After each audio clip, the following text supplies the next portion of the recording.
All right, guys, I want to get into heat stress and dryness in your food plots. You do this long enough and it's going to strike you at some point.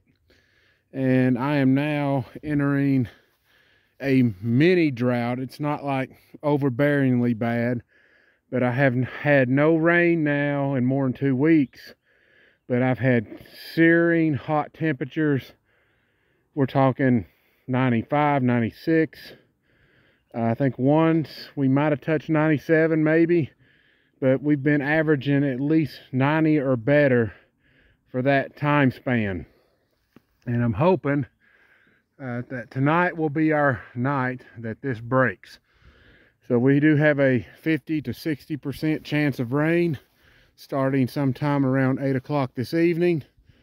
I've come up here to finish adding the manganese and sulfur, which I've already done. You can see it all over my hand there. And I've put 5 pounds out over the whole plot. That's about the equivalent of what that bag is. So 5 pounds probably won't resolve the issue, but it will help it out greatly.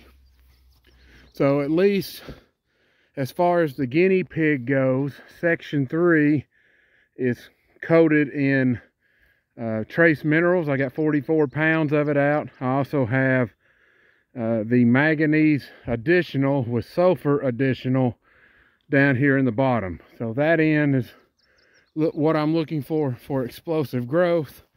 But then you got this end up here, which is section 1.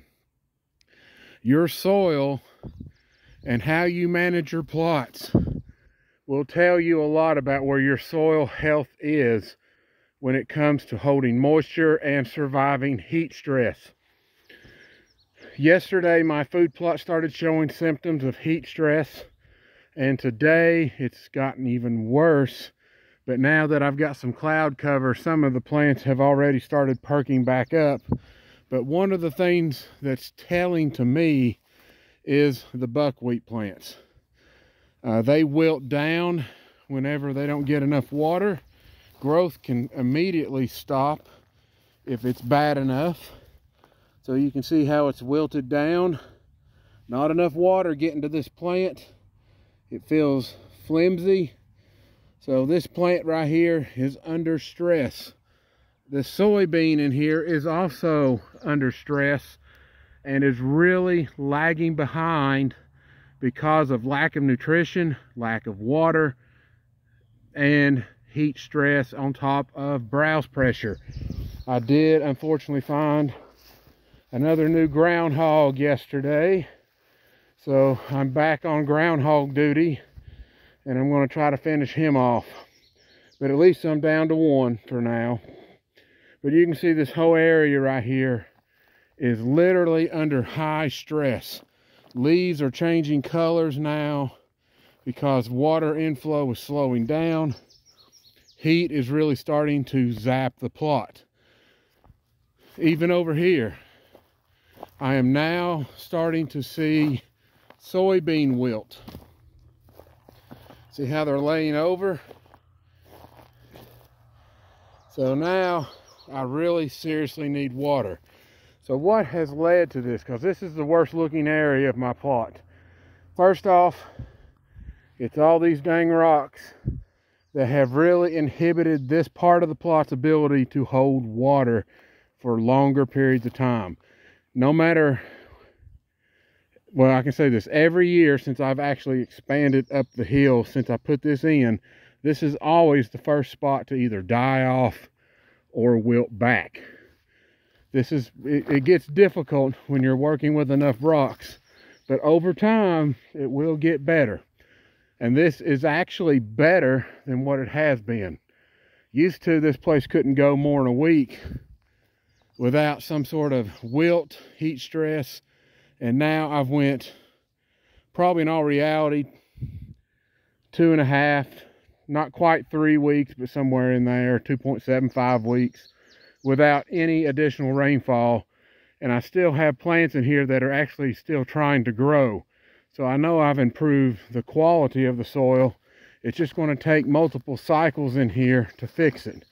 So the other problem that issue when you start getting heat stress and drought, weeds begin to take over. Weeds are very adaptable to their surroundings. That's why they thrive when your food plot health declines. So this part of my food plot is declining nutrition wise, as long as there's no water flow getting into the plot. So if you have any abilities to bring water to your food plot, it is important that you bring water if you can. I do not have this ability, so I'm having to let Mother Nature try to take care of this for me. Now you get over here, and this is where I talked about the soil is better on this end, but we also have a lot of extra shade. So heat stress is nowhere near as bad. Moisture has held in here a lot longer, and this is what you see. That soybean, 1 foot deep now. But you go over there and you're about 6 inches at the most. Some of it's maybe 3 or 4 inches tall and really struggling. And then you got a really browsed pit right here that runs this way.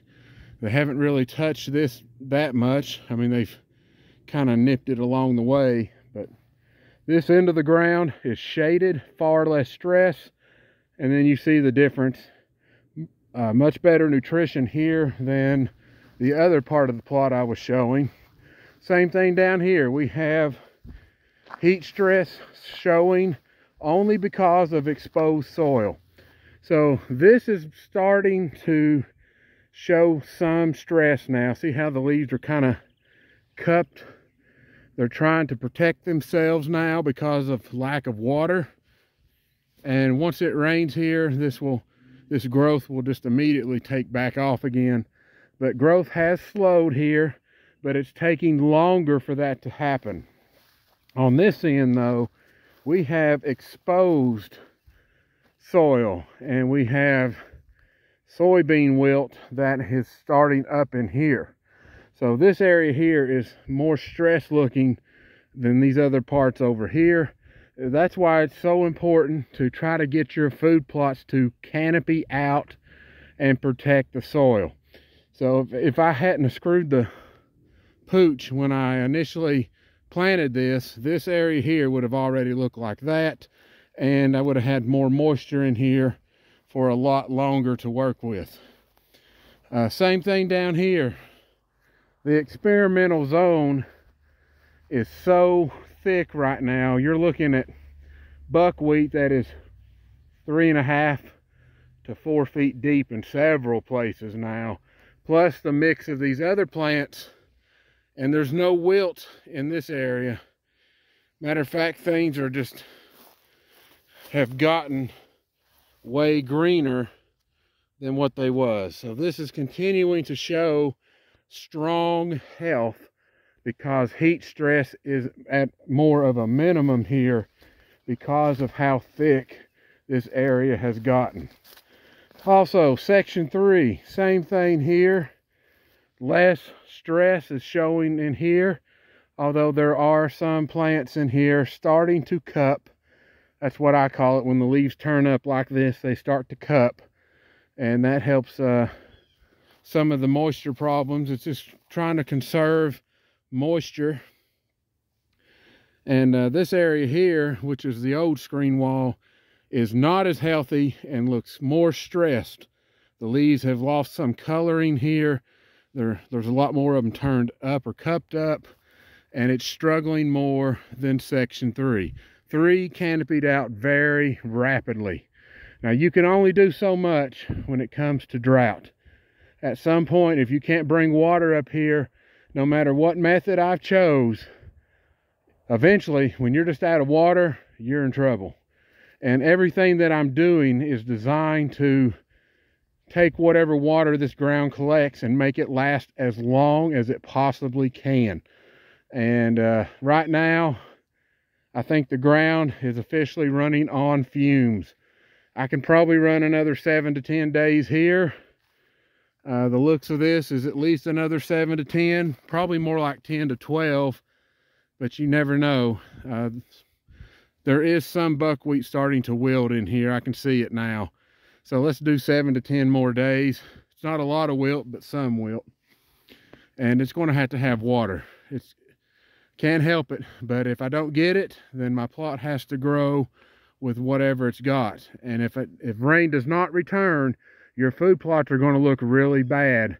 But for those of you that do soil restoring, this is another benefit that happens when you have heat stress on your plots. These plants remain healthier for longer, so your average amount of food that your plot produces is still quite a bit higher than a ground that is in poor health. Matter of fact, it would still smoke ground in poor health, especially if you have sandy soil. You're going to run into water retention problems big time when these hot, dry summers kick in. And then your food plot is going to look pretty rough for a while. So again, if you can water your plots, do so. I wished I could. I got a creek right down there, and I can't do a thing about it right now. I would need probably about 1,000 gallons up here just to really help this place. But fingers crossed that rain will happen tonight, and this plot here will continue doing what it's done, and will be a stellar plot. I'm not worried one bit. Rain will happen again, and this place should erupt with all the trace minerals I've put in here, and we'll see how it does. All right, guys, hope that helps you and you have a good day.